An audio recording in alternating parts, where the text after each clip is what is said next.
Hi, this is Lorenzo. And this is Natalia. Welcome to the podcast Canadian Citizenship by North York Community House. This is the space where our volunteers will read articles about some of the topics you may encounter on the test.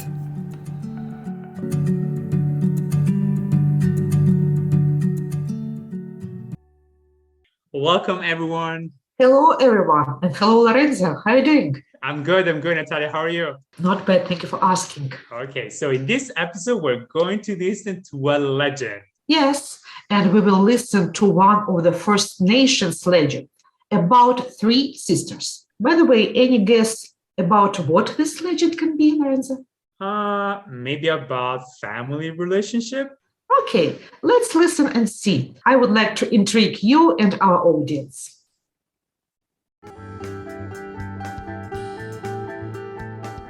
Good morning, this is Sushy. Are you ready for another Canadian cultural experience? Question: did you know the legend of the three sisters? The Iroquois Haudenosaunee were agricultural people who lived along the eastern shores of Lake Ontario in Canada and in northern New York State below the St. Lawrence River. Three of the good spirits of the Iroquois are the three sisters who live over their favourite vegetables, corn, beans and squash. This is one version of the Haudenosaunee legend of the three sisters. Very long ago, there were three sisters who lived in a field. The youngest was so small she could not walk. She crawled along the ground dressed in green. The middle sister wore a bright yellow dress and darted back and forth across the field. The eldest sister stood tall and straight and her body bent with the wind. She had long yellow hair and wore a green shawl. The three sisters loved one another very much and could not imagine living without each other. One day, a little Indian boy came to the field. He was very handsome and knew the ways of the land. He could talk with the birds and the animals and was fearless. The three sisters were very interested in this boy as they watched him use his stone knife to carve a bowl or hunt with his bow and arrow. Late in the summer of the boy's first visit to the field, the youngest of the three sisters disappeared. She was the one who could only crawl along the ground. She could not even stand unless there was a stick she could cling to. But she was gone, and the other two sisters mourned until the fall. The Indian boy returned to the field to gather reeds that grew at the edge of a small stream. He used the reeds to make arrow shafts. The two remaining sisters again watched him, fascinated. That night, the second sister disappeared, the one who always darted back and forth in the field. Now, there was only one sister left, the tall and straight sister. She did not bow her head in sorrow, though she mourned deeply and thought she could not live in the field alone without her sisters. As the days grew shorter and colder, her green shawl began to lose its colour and her yellow hair became dry and tangled. Night and day she sighed for her sisters, but her voice was low as the wind and no one heard her. One day in the harvest season, the little Indian boy heard the third sister crying, and he felt sorry for her. He took her in his arms and carried her to his home, and there a delightful surprise awaited her. Her sisters were there in the lodge, safe and very glad to be reunited. They explained they had been curious about the little Indian boy and had followed him home. They had decided to stay because the winter was coming and his home was warm and comfortable. The sisters were also making themselves useful to the boy and his family. The youngest, now all grown up, kept the dinner pot full, while the second sister, still in her yellow dress, dried herself on the shelf so she could fill the dinner pot later in the winter. The eldest sister was so pleased to be with her sisters again and so impressed with the help they gave the boy that she too began drying herself so the family would have meals to use as the winter went on. From that day to this, the three sisters have never been separated again. So, I'm now going to hand you back over to Natalia and Lorenzo so you can have a discussion. I found this piece very interesting and I hope you too find it interesting. Until next time, take care.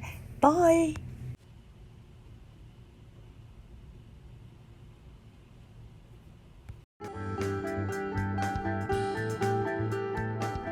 Okay, Lorenzo, how did you find this topic? I was right. It was about the family. Yes, I can say you guessed partly. It was also about something else. Yes. Of course. But I really like this legend. Yeah. Okay, good. Yeah. Let's start. So we have some words to discuss, and let's start with the verb dart. It means to move quickly or suddenly. For example, he darted across the street, so he moved fast across the street. I think this verb connects us to the noun to play darts. So it's a game and you have to throw these darts into the wall. Yeah. Yes? Yeah. Do you like darts? I have darts at home. Oh, Sometimes okay. Okay. Okay. So our next word is back and forth. So back and forth, moving first in one direction and then in the opposite one. For example, we have she swayed gently back and forth to the music. So back and forth, like going back and forth, kind of like up and down, back and forth. I like this expression.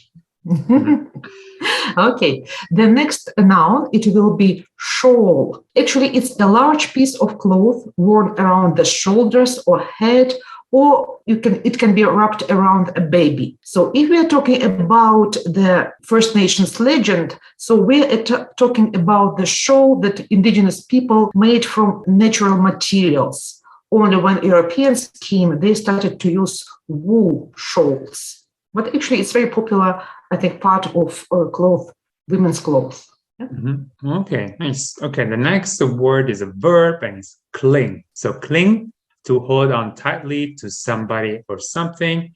So we can say, for example, our sentence is leaves. The leaves still clung to the branches. Clung. And I think there is also an adjective here, clingy. Clingy is a person who is needy, who always needs to be with you.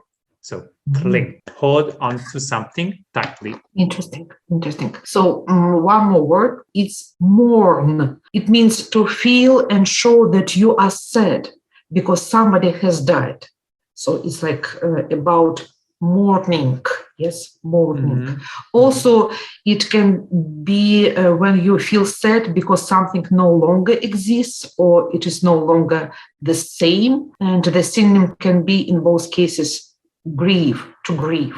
I can say a sentence as an example. On November 11, we mourn for all those who died in wars. Correct. Yeah. And Natalia, you mentioned grieve, to grieve the verb, and the noun is grief. Grief. G-R-I-E-F. Okay. Okay, for our listeners. Good. Yeah. Okay, the next word is connected, Natalia, to mourn, and it's sorrow. Sorrow. So feeling of being very sad because something very bad has happened. For example, the sorrow she felt over the death of her husband was almost too much to bear. Okay, so it means like our story is a little bit sad story? I wouldn't say sad, but it's not a happy story, right? But it makes you think about feelings and relationships. Yeah. Okay, so one more word, it's reed. Actually, it's about the plant. It's a tall plant like grass with a hollow, empty stem that grows in or near the water. And if you're walking, you can find different variety of reed in the place that you live nearby. Also we have the picture. Yeah, exactly. Okay, our next word is arrow shaft. So shaft. So it's a long, narrow part of an arrow, for example. So arrow shaft. And also in the handout, you will have the picture.